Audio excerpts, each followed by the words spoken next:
That's a lot of orange on there, isn't it? Now this is not going to be a very long video.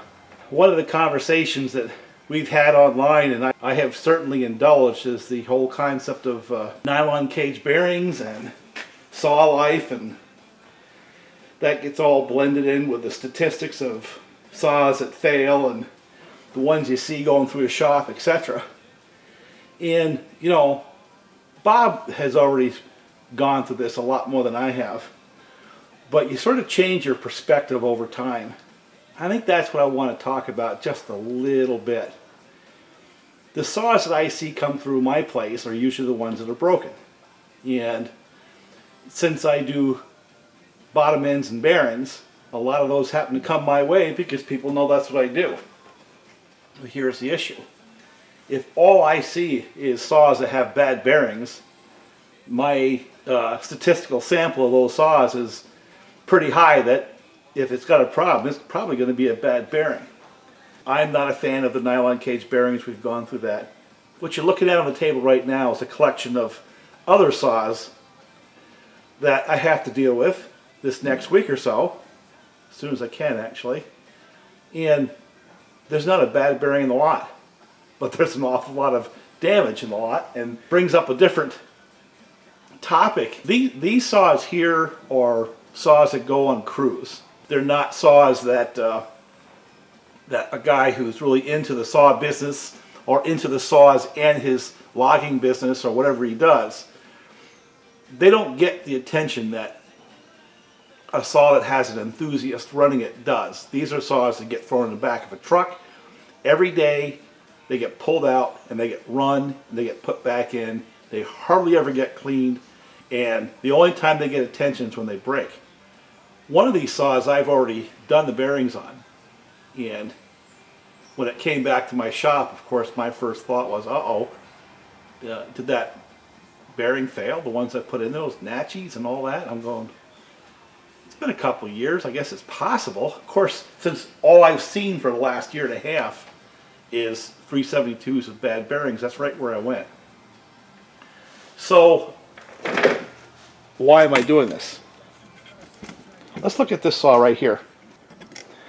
This is a 372 that was bought sometime in 2014, and it probably has been run once or twice a week all day long, whenever the weather permits. This is a man who makes a living with his saws. It came to me because he had it on the back of his skidder and backed the skidder into a tree, busted just about everything.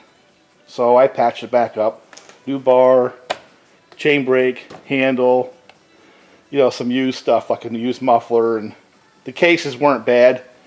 The only visible break you can see is that little crack right there. Ain't gonna hurt anything, you know. Runs beautifully. One of the things that I find interesting about that saw is obviously it's got very high hours. But this is one of those saws where the guy came to me, like I said, 2014, 2015, and I pleaded with him to get the RPMs down to 13,000, which I did, and I also convinced him to run at least a 40-to-1 mix, and don't use Marvel Mystery Oil. And he did both those things. It ran 40-to-1, and I had to set it up at 12.9. I know because I document these things and I keep track of it. And when I got it back into the shop, it was actually running fat, quite a bit fatter. He goes, yeah, it's not running as good as it used to. Of course, when someone says on a 372 XP X torque, oh, it's not running as good as it used to, my first thought goes to how I started this conversation, bearings. But no, that's not the saw's running issue. I can tell you right now, the bearings are just fine. The reason why it's running rich, and I guess I really can't show as dramatic as it was. The reason it was running rich was that air filter was packed with a combination of chips, oil. The whole air box was packed. It was packed in there. The fins were packed. The fact that this saw runs is a testament to the fact that some of these things are pretty rugged, pretty reliable. But also notice he doesn't have one of the issues that is common. The plug wire in this one, for whatever reason, is just a little bit longer and pushes into that notch in the cover and never gets close to the fins. This is a case of a saw that was, like I said, one of the, I don't know, not early ones, but a couple years into the manufacturing cycle. It has a serial number that starts with 2013. You know it's got nylon cage bearings. And it's run a long time, and a lot. And what killed that saw was not the bottom end at all. What killed that saw was a movable tree and irresistible force in the form of a skidder. My whole thing is, when these saws come in like that, I try to minimize the cost. It doesn't have to be pretty, but I want to make it where it's going to last, you know, until its next episode of irresistible force and movable wall. It has a 390 muffler I stuck on it. It was dented a little bit, so I pounded that out. You know, and he'll be fine. This saw will run, you know, until its next incident's my guess. And I'm sure that since he's been running the right oil and the right RPMs, it hasn't taken those bearings beyond their design limits, and they're doing fine. Even though it had all that dirt. So that's exhibit 1. Not all those saws die. They don't, from bearing failures. There's other things that kill them first. This is going to be a feed. I do have the muffler that came off it. Yeah, it was mashed. Exhibit B. This was one of the saws that was one of my early dead saw salvage. It came to me with, well, an air leak. And again, this was back in 2015, probably the early part of 2015.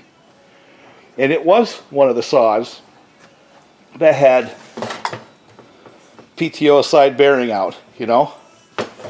And it had done some internal damage. And I was able to salvage the top end on that one, put a new piston and ring in there, put new natchies in there, you know, put it back in service. Well, when he called and said, well, that saw, you know, it's not running any very good. Of course, he was teasing me a little bit. I didn't know it at the time. Came into my shop, and the first thing I thought, and I even texted Bob, I've got another one of these damn 372's. And I assumed, since the complaint was it wasn't running good, that it was probably a bearing issue. And this was one that had the wire on the cylinder issue. A bunch of them have that. And it just vibrates right through them. See how that's got a twist in it? I don't really know of any way of taking it out. But unlike the other one, because of that twist, it gets into these fins.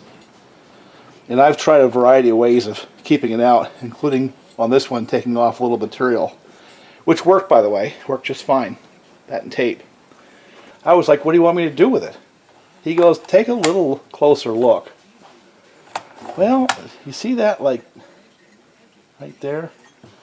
Little dent right there. If you look really carefully, the case is broken. Oh my God, look at that. That saw has another crush damage. Yet again, there's a saw that has new natchies in it 2 years ago, 2015. Early part of 2015. It was like January. And it runs beautifully. Fires right off. I'm like, what's wrong with the saw? Until I got into it, realized that, yet again, here's a saw that was tuned under 13,000 RPMs. This one's got natchies. 2 years of everyday hard use by a logger. There it is.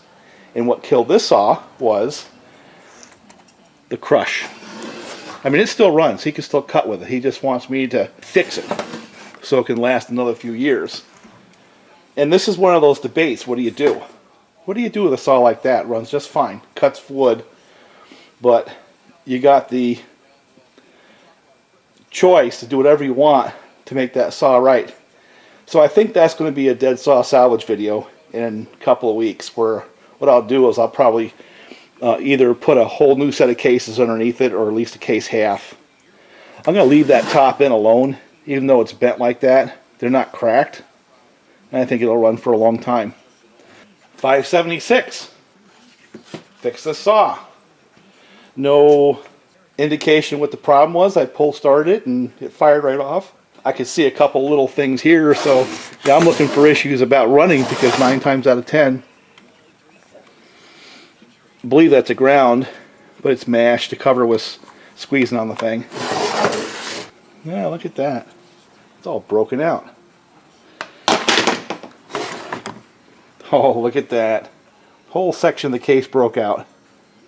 Now, the problem with this one is you'd think that would just be, you know, a little chunk out of there would be fine, because really the only thing that section of the case does is, this one's all beat up too, but some of the covers, they have a rubber kind of a buffer or bumper, and it sits in the case right there. Busted case. No bearing failure on that one. It also runs just fine. You can shoot all the brake clean in that clutch you want, but running fine, starts easy, more crash damage. You get in a sense here what I'm talking about? 562. Again, it's got a serial number that starts with 2013. I suspect it's got all the bad stuff that everyone complains about. It probably has an EL 44 or 46 carb. Definitely has a 5-screw set of cases. And that's another saw that has had the crap run out of it. It gets run every freaking day the weather allows, from the same outfit that had the crushed 372. Runs just fine. It's got a, well, no screen. Needs that. So why is it in the shop? Well, they smashed the side cover. And the anti-vibe spring came out. I'm not sure if it was all one event, but yet again, this is a smash damaged saw. Fortunately, it didn't seem like it got past the cover. The cover took the brunt of it. I'm not sure that clutches didn't get a little dinged. But the bottom line is, there's a saw that, if you listen to all the hoopla about how terrible those older saws were, again, it has the nylon cage bearings that we talk about. It has the older 5-screw cases that we talk about. It does not leak bar oil out from underneath the muffler like some of them did, and it survived years of very, very hard work, you know, 4 or 5 years. And you know, I gotta wonder if maybe what made it survive was that muffler mod right there. But I guess where I'm going with this, I have another one back here, which is I've already put it back together, but this was a 575, another one of the maligned saws.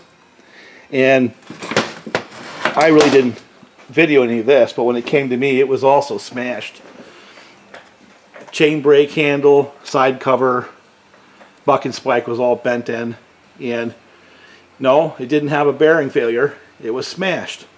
So the point I'm trying to get to is this. Yeah, I mean, in the hobbyist world, we talk about certain kinds of things, and we prioritize things, and right now the big rage is kit saws and porting saws.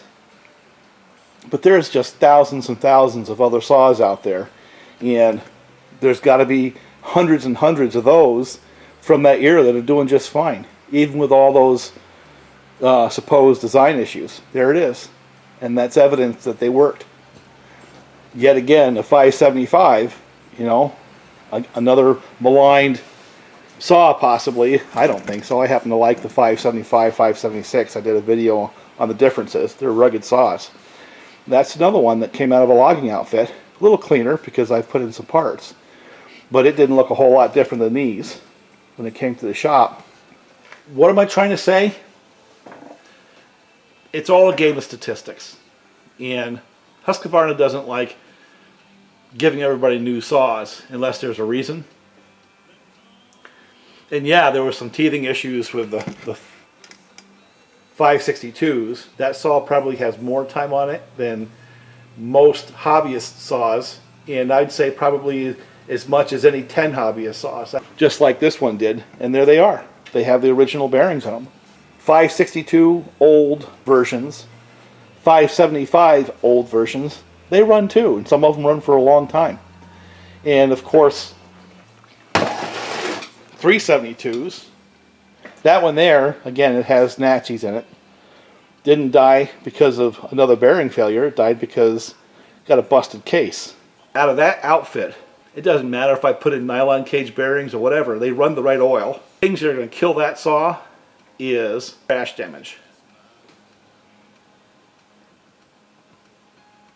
That's it.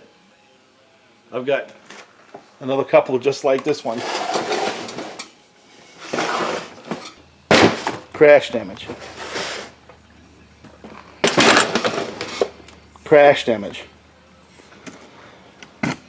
Oh, and that one has a bad throttle cable. Look at all that orange. And every one of those saws has paid for itself over and over and over. Even with the maligned parts. There they are. But now you can see what I'm going to be doing for the next couple of weeks, huh? Changing cases and